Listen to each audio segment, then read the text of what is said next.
Old Man in the Woods here. I thought I'd take today and talk about life in the mountains before the 19th century. What they did, how they worked themselves. Right here I'm standing on the remnants of an old, what they would call a bark road.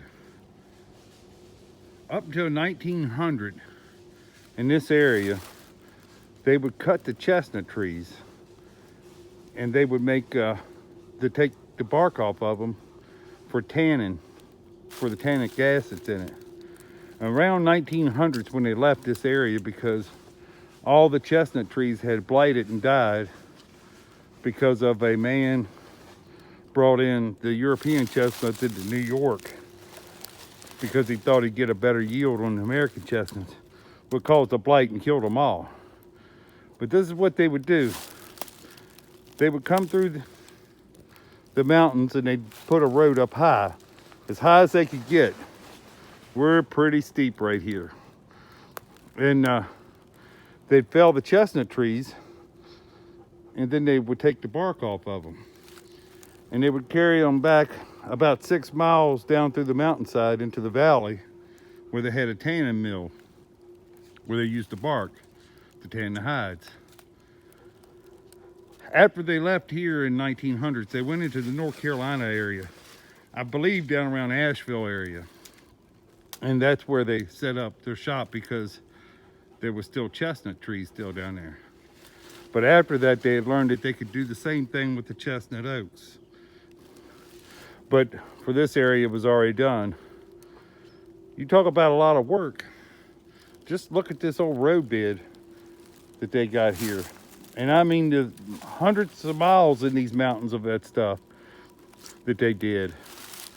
They would take and cut the trees and strip the bark off of them, put them on a wagon, and the teamsters would take them to the mill.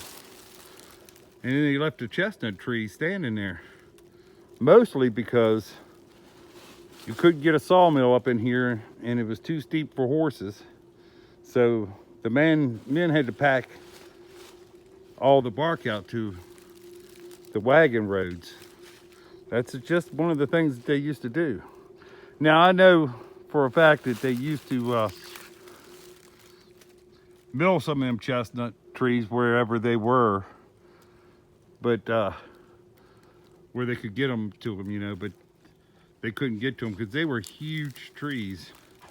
I've read accounts where chestnut trees were 12 foot on the stump in areas.